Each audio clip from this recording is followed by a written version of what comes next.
warahmatullahi wabarakatuh. Perkenalkan, saya Niki Indah Handayani, SD SMA.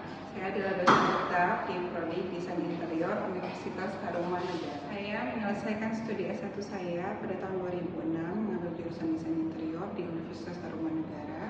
Lalu saya melanjutkan Master Degree di The Montfort University, Leicester di United Kingdom pada tahun 2007.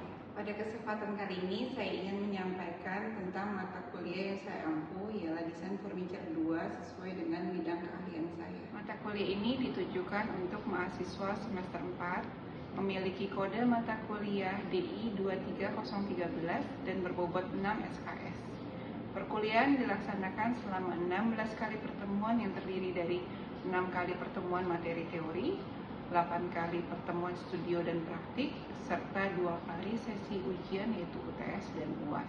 Secara garis besar, mata kuliah ini membahas berbagai aspek penting dalam desain furniture, seperti prinsip dan elemen desain furniture, analisis kebutuhan ruang dan pengguna, desain furniture built-in dan freestanding, material dan teknik konstruksi, ergonomi dan estetika dalam furniture, serta penyusunan portfolio desain furniture. Saya menerapkan experiential learning dan project-based learning sebagai model pembelajaran utama yang dikombinasikan dengan metode presentasi interaktif, demonstrasi langsung, praktik di studio, kerja kelompok kolaboratif, serta pemberian respon kreatif dari mahasiswa. Sebagai penutup, berikut ini saya tampilkan video dokumentasi proses pembelajaran pada pertemuan keempat dengan materi utama built-in furniture. Mari kita saksikan bersama. Selamat pagi mahasiswa semua.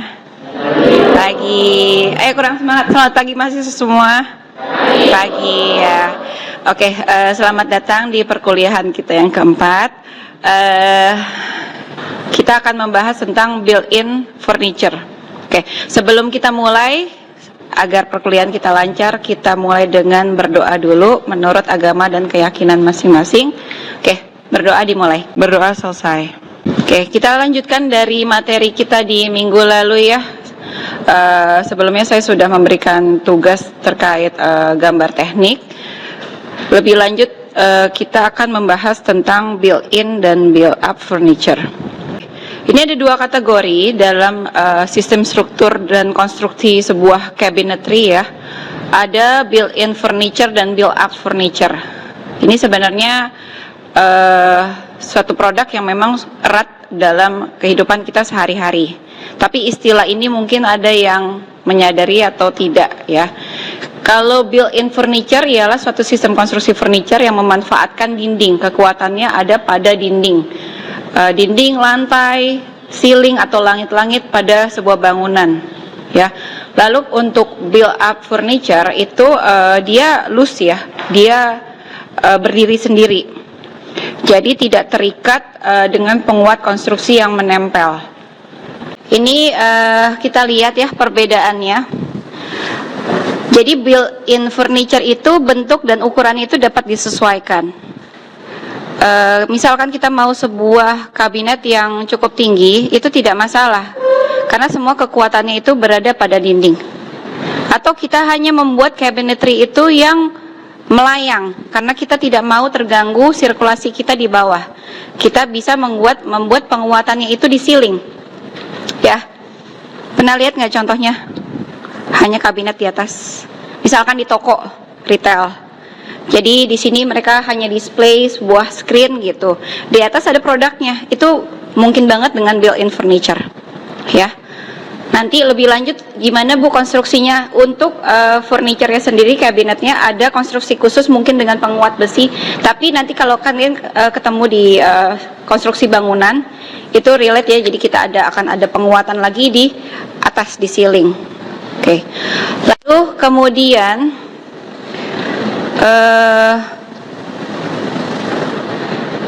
kita lihat di build up furniture. Build up furniture itu sangat mudah dibuat karena tidak terkait dengan tempat. Dia akan ditempatkan di mana. Jadi kita tidak perlu melilik lagi, oh ini harus fit di mana.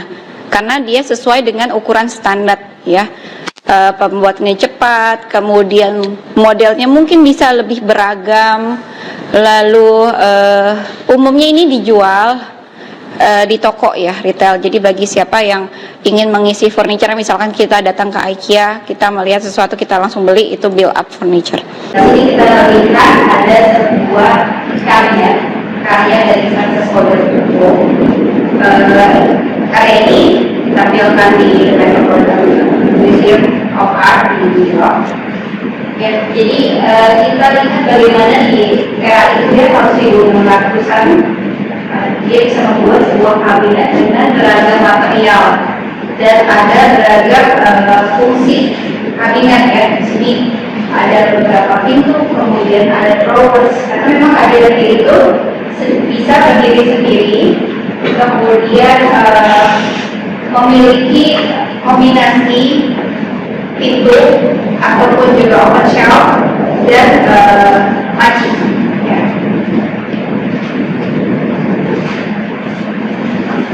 Jadi kita lihat beragam produk furniture di era modern yang biasa digunakan saat ini. Ada sebuah table, kemudian ada nightstand, kemudian ada furniture. Jadi masing-masing kan fungsinya untuk storage, tapi penempatannya di mana itu mempengaruhi dimensinya. Tapi kita lihat material itu bisa sangat beragam digunakan pada sebuah kabinet. Nah, ini contoh built-in furniture ya. Kabinet di bedroom, ada di corner room seperti ini. Lalu ada contoh walk-in closet ya.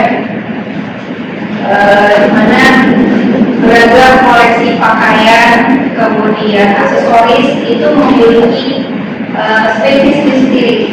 Jadi tentunya ada rumusannya ya, di mana bisa menyimpan dan menggunakan penggunanya untuk mencari. Lalu kemudian ada contoh untuk built-in furniture itu dalam furniture L-shape dan E-shape ya, dengan alat masing-masing. Oke, saya mau refresh lagi apa yang 2 minggu belakang saya sampaikan. Kalian kan sudah di fase membuat gambar tanah potongan. Ini kita lihat perbedaannya ya. Sebuah kabinet yang mana daun pintunya menutupi frame, dan daun pintunya itu dan daun lacinya itu berada menutup atau istilahnya tampung gitu kan. Nah, seperti ini bila dibuka ya. Bila kita bisa lihat di slide berikutnya struktur sebuah kabinet. Di kombinasi kita mulai dari base ya, kaki ini kalau memang dia standing seperti ini, kita bisa buat kombinasi A ya, seperti A. Tapi ini sebenarnya enggak banyak lagi ada di rumah-rumah, karena mungkin takut ada debu atau ada binatang atau ada cairan misalkan masuk. Kemudian dari sendiri ini beragam, kita lihat ada bentuknya masing-masing nih, ada yang dari kaki atau yang seperti ini atau yang dikandung kemudian kan ketinggiannya minimum 5 cm, maksimumnya 10 cm. Kalau lebih lagi tergantung misalnya, ini kan keumumannya seperti itu. Lalu ada lambung kabinet kan, isinya amalannya itu nanti disesuaikan dengan fungsinya. Misalkan di dalam kincir itu mau menyimpan banyak panci-panci besar, lalu ada kertas yang lebih kecil, kita bisa buat ketinggiannya berbeda. Nah itu juga masih situ di dalamnya. Lalu kemudian panci seperti ini, contoh panci dengan rel samping ya. Minggu lalu kita bahas tentang rel samping juga ya. Jadi inilah kurang lebih penampaknya. Lalu countertop itu yang berada di atas ini, posisi kabinet itu belum ada countertop. Jadi ini kan di atasnya saya mau pakai material sol sampai 1 berarti tetap strukturnya seperti ini. Makanya di masing-masing di setiap bulan kita kasih ketebalan yang paling tebal 5 mm. Nah ini adalah tampilan bila sebuah kabinet itu kita eksploding, kita kita catat apa aja sih pas yang ada di dalamnya. Ya, seperti ini bagian-bagiannya, strukturnya ini yang kemarin saya sampaikan minggu lalu. Kita berbeda dengan aktivitas dan kebetulan 12, kemudian untuk pintu-pintu kita bisa memakai yang aktivitas ukuran 12. Lalu untuk relaci kemarin ada yang masih bertanya, itu saya posisi relacinya di mana? Umumnya kita menempatkan relaci itu di 3 cm, lalu relacinya disesuaikan tergantung merek. Ada yang tingginya 3 cm dan 4 cm kali panjang. Ya. Untuk kabinet dapur itu biasanya panjangnya berapa? Dan yang habis dari rumah 60 ya. 60 berarti yang disesuaikan panjang relacinya kita mau pesannya kurang berapa? Kalau lebih sedikit yang perlu 62 ya. Oke. Baik, kita lanjut ke sejarah dapur ya. Kita mulai dari awal sekali jadi sering terjadi. Jadi sebenarnya dapur di dunia ini sangat penting ya, karena mencerminkan perkembangan peradaban manusia. Awalnya dapur itu hanya berada di tempat terbuka di masa manusia berbaya, kemudian di Mesir. Jadi ya, mereka awalnya membuat sebuah tatanan api yang berhubungan, kemudian setelah mereka bisa menguasai api itu sendiri, mereka bawa ke rumah lalu di ancient Egypt di era sebelum Masehi, di sini kita lihat mereka sudah berkumpul dalam sebuah tempat ya, sudah bisa memasak di dalam ruangan dengan lebih permanen. Kemudian maju lagi di era ancient Rome dan Greece Kitchen, di sini tampak sudah ada pemikat-pemikat, ada perkakas yang di display. Perkakas itu sudah dibuat sesuai dengan masakan yang mereka biasa hidangkan di rumah. Lalu di Middle Age Kitchen tahun 500 sampai 1500 Masehi, ini kita lihat dapur itu sudah terdapat dalam sebuah ruang yang besar. Nah, biasanya ini masih dibuat ruangan terpisah, jadi bangunan terpisah. Jadi dapur itu dibuat bangunan terpisah agar terhindar dari risiko kebakaran, khususnya di kastil-kastil ya, itu dibuat bangunan terpisah. Lalu masuk ke early industrial revolution kitchen. Di sini perkembangan dapur modern mulai terbentuk ya, munculnya seperti kompor besi, lalu adanya penggunaan gas sebagai bahan api yang hal ini memungkinkan dapat menjadi lebih efisien, lalu terintegrasi dengan rumah, jadi dapur itu menjadi lebih tertata ya. Kemudian dapur di era 1900-an, disinilah kita datang konsep modern diperkenalkan. Ya. Pertama kali ada di Jerman, dikenal dengan konsep ya, Frankfurt Kitchen itu diperkenalkan oleh Margaret Schuck ya, pada tahun 1926. Konsep ini didasarkan pada efisiensi uang, dirancang untuk menghemat gerakan di rumah tangga yang memasak. Lalu model penyimpanan itu juga sudah terintegrasi menjadi satu, ada laci, ada kabinet, dan ada kompor, semua menjadi satu area. Jadi tidak lagi memerlukan satu bangunan atau satu ruangan yang besar. Kemudian kita lihat ini sebuah gambaran kitchen di tahun 1930 sampai 50 ya. Ini situasi kitchen setelah pasca Perang Dunia Kedua mengalami transformasi besar dengan perkembangan teknologi rumah tangga. Dengan adanya fireplace dan sebelum itu belum ada layar, sekarang kita sudah ada. mobil listrik, kemudian sudah ada oven. Nah, kitchen set dibuat modular, dan material yang digunakan sudah ada pemakaian kayu, logam, dan lain-lain. Lalu kitchen set di tahun 1970 sampai 90, dapur itu berubah dari sekedar ruang masak menjadi ruang sosial. Jadi dari sisi interaksi ya, dari hanya memasak sekarang ada bahan desain kitchen set itu menjadi lebih stylish, kemudian lebih fungsional dengan peralatan yang terintegrasi seperti countertop dan estetika yang oke.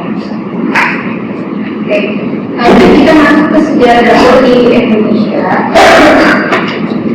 Ini sebenarnya ini buka logo kita di Nusantara itu terbiasa memasak di luar rumah. Jadi punya area lain di dalam rumah modelnya. Di situ dibuat sebagai dapur. Kemudian peralatan masaknya terbuat dari tungku tanah atau batu. Beberapa daerah seperti Jawa memiliki pawon atau batu tradisional yang berada di bagian belakang rumah. Lalu aktivitas memasaknya dengan kayu bakar, jadi ada aliran dulu yang bersifat kayu. Nah, kemudian di sini kita lihat tampilan foto dapur kolonial. Di tahun 1900 sampai 1800 ada masa kolonial Belanda. Dapur mulai diintegrasikan ke dalam rumah sebagai bagian dari bangunan. Jadi dapur itu benar-benar menyerupai dapur yang ada di Eropa, tetapi tetap ada cara memasak Jawa yang diterapkan pada dapur tersebut. Jadi sama sekali untuk bagian untuk kita beberapa masakan bagi yang masakan Indonesia. Oke, ini kita lihat tampilan dapur di masa sekarang. Di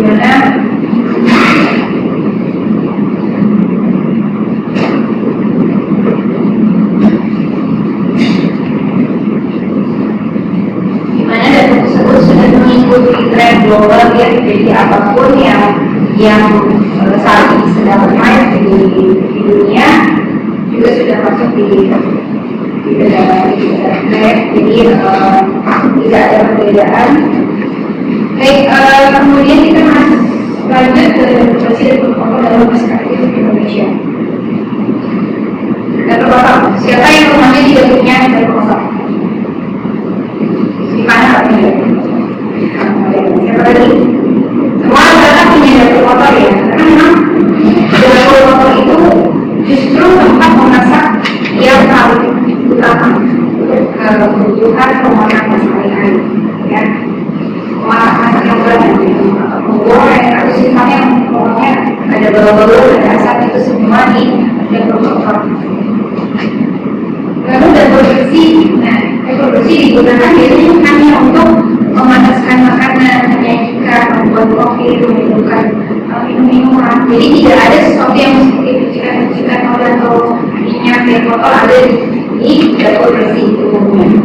Oleh karena itu material yang dimiliki untuk dapur bersih memang material yang sangat estetis ya. Di sini juga berani menggunakan misalkan dapur yang berwarna terang, misalkan marmer putih, atau misalkan solid sulfate berwarna yang lebih solid seperti kuning misalkan, atau putih gading dan seterusnya.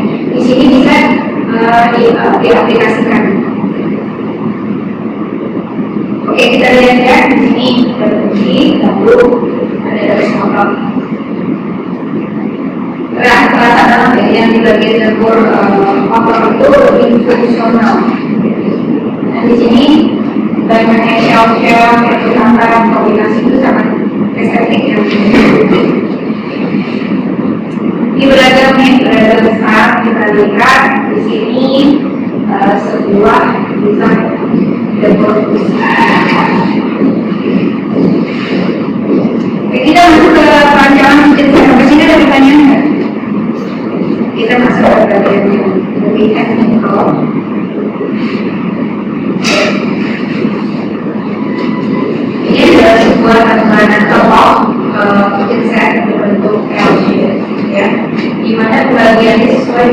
dikeluarkan. Ada consumables, ada non-consumables, ada cleaning area, ada recreation, ada cooking. Jadi kalian setelah ini bisa melihat sebuah indeks mana dari itu. Mulai dari consumables. Consumables kita belanja untuk kebutuhan 3 minggu 1 bulan ada storage yang dipunya. Itu pembagian seperti ini. Ada light food, ada coloring-nya seperti apa, ada makeup, ada plastik, dan pengusahaan untuk anak-anak, ada plastik, kemudian ada cleaning, ada booth, ada bersih juga, kemudian dry food, pots, spices. Nah ini semua masuk dalam storage. Lalu non-consumables. Nah ini saling berdekatan posisinya, ya. Kemudian preparing zone. Preparing zone itu kita mulai di cleaning. Jadi mana yang termola kita ambil di dua area ini. Jadi sisinya berdekatan. Lalu kita lanjutkan di area cleaning. Ya. Cleaning itu membersihkan lalu menyiapkan cok-cok. Setelah itu preparation mana tiba-tiba. Lalu spices apa yang misalkan agak bisa disiapkan untuk berada di posisi kita siap untuk cooking. Paham kan sampai sini? Sebelum nanti kita akan bahas konsep cooking. Nah di sini ada kita tahu flow triangle, ya. Flow triangle itu ada 3 hal yang harus dipenuhi, ya. Antara zone storage, zone dan cleaning zone selalu posisinya seperti segitiga ini. Fungsinya apa? Fungsinya itu pertama untuk efisiensi pergerakan. Jadi antara cooking zone storage itu misalkan cleaning zone dan storage itu tidak memerlukan waktu atau jarak yang cukup jauh. Lalu ada sisi ergonomis. Nah, ergonomis ini membuat pekerjaan dapur itu menjadi lebih nyaman, menghindari kata-kata yang memaksa pengguna melakukan banyak langkah yang tidak perlu. Misalkan pada saat masak dan kalau waktunya sangat singkat itu kan kita sudah tahu posisi di sini untuk storage, lalu kita mau bersihkan dan sebagainya. Lalu keamanan, memastikan belum tutup di antara elemen pertama sehingga tidak terjadi seperti aktivitas yang dapat memicu resiko misalkan ikan api panas, minyak panas atau ada yang tumpah dan sebagainya. Baik, parameter penggunaan di jalur triangle. Pertama, jarak yang tepat. Jarak yang tepat, jarak antar titik itu harus berada di antara 1,2 meter hingga 2,7 meter. Jadi jarak antara satu area ini sekitar segitu. Lebih lanjut lagi mungkin penggunanya adalah lebih itu mungkin kalau misalkan contohnya berbeda. Ini kita bicara di rumah, ya. Zona tidak terhalang, tidak boleh. Total panjang dari ketiga di sisi 13,24 hingga 7 meter. Lalu zona tidak terhalang, tidak boleh ada di tangan seperti meja atau air dapur lebih lanjut dengan tidak ya. Yang menghalangi harus digunakan di dalam segitiga tersebut. Lalu pemisah area diusahakan tidak melewati area lalu lintas rumah. Jadi tidak ada yang menghalangi di area segitiga. Baik, sampai sini sebelum ini saya mau bertanya. Biar ada interaksi kata kita. Saya mau bertanya, dapur linear. Siapa yang tahu dapur linear itu seperti tadi saya sebutkan? Dapur linear? Oke, silakan. Dapur linear apa? Nanti boleh berdiri supaya linear. Dapur linear itu kitchennya yang terletak pada satu dinding bangun. Atau ini jadi satu daerah ada ini. Kelebihannya apa? Mungkin kelebihannya lebih gampang untuk diketahui karena pada satu dinding doang, jadi lebih singkat waktunya untuk mengambil bahan. Terima kasih. Ya, dapur linear itu keunggulannya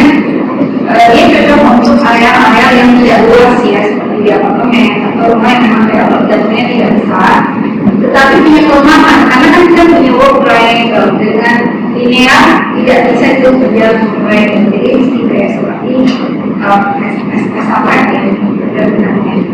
Dan kita lihat kan konsiderasi besaran ruang. Lalu dapur paralel, saya mau bertanya siapa yang tahu mengenai dapur paralel atau dia bisa silahkan.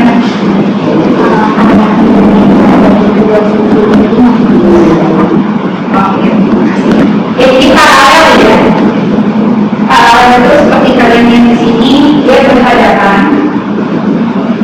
Dari sini dia demikian ya. Jalur paralel ini terdiri di dua dinding yang sudah jelas. Dua-duanya sama-sama area kerja.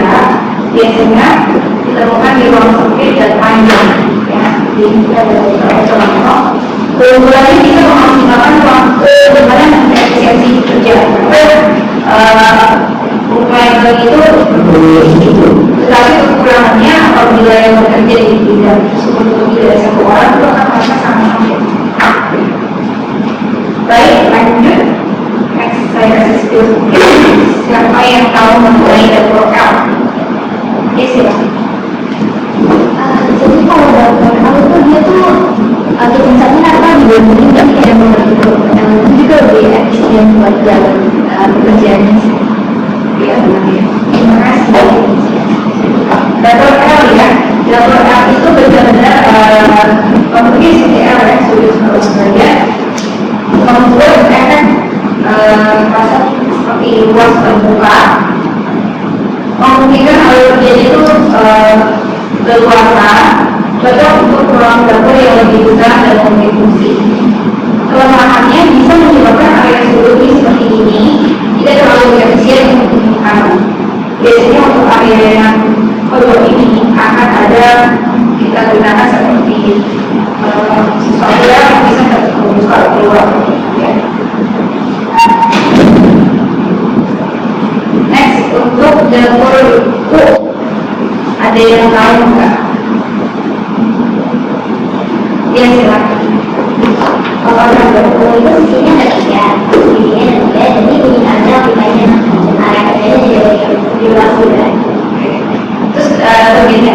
Kelebihannya alat sirkulasinya jadi lebih luas sehingga banyak orang bisa bekerja pada teman. Cuma mungkin kelemahannya ada di area space yang lebih besar, jadi tidak ada pilihan kerja. Terima kasih. Di rumah pun dapurnya U atau Dapur linear. terima kasih. Oke, kita lihat nextnya dapur U. Jadi dapur U ini memiliki tiga bagian ini yang digunakan semua untuk area kerja. Ini memungkinkan banyak ruang penyimpanan dan beberapa orang bisa bekerja sekaligus. Kelemahannya lebih banyak ruang sehingga kurang cocok untuk lalu kita lanjut dengan dapur island. Siapa yang tahu dapur islandnya silakan. Dapur itu yang memiliki meja kerja dan penyimpanan di mana. Terima kasih ya. Oke, kita lihat dulu ini beberapa contoh dapur island ya. Dapur island memiliki tambahan meja kerja atau area penyimpanan dengan seperti ini.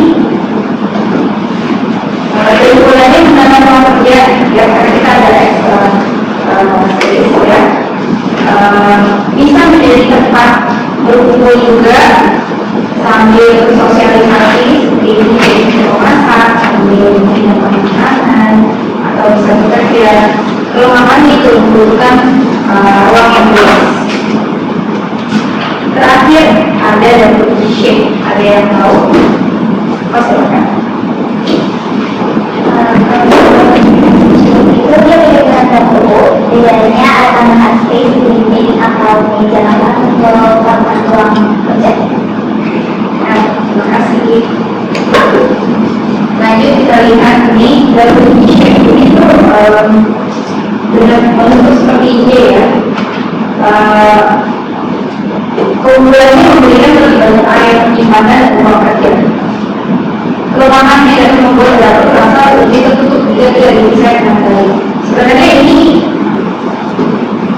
lebih terasa fungsional ya, tapi memang lagi-lagi ruangnya memerlukan area yang cukup besar, otherwise dia akan merasa agak kurang nyaman berada di dalam. Seperti itu. Ada pertanyaan nggak? Nanti kita masuk ke dalam proyek dengan sesuai apa yang sudah kalian survei. Kalian bisa memilih dari 6 kategori atau 6 style teacher yang ada di sini. Baik, kita terakhir sebagai kesimpulan, apa yang harus dipertimbangkan dalam mendesain dapur? Pertama, ekonomi dan segitiga kerja. Alur berbeda fungsi melibatkan komponen strategis dan juga elemen utama dapur, kompor, kemudian sink, ada kulkas, ada juga oven, microwave, ini semua di dalam satu area yang sesuai dengan kebutuhannya. Kemudian pencahayaan dan ventilasi. Nah, ventilasi ini juga bagian dari konsiderasi kita dalam mendesain. Pencahayaan alami bisa dibuatkan, kemudian ventilasinya apakah baik atau kurang, maka kita perlu menambahkan ventilasi ruangan. Kemudian material dan finishing itu material dapur yang pertama pasti sudah dibersihkan, sesuatu yang solid dan durable. Terakhir, gaya dan estetika. Ini disesuaikan dengan konsep desain dari rumah. Dengan gaya dapur, apakah itu modern, kemudian tradisional, industrial, dan sebagainya, harus sesuai dengan keseluruhan desain interior rumah. Karena ini berada dalam keseluruhan interior rumah. Baik.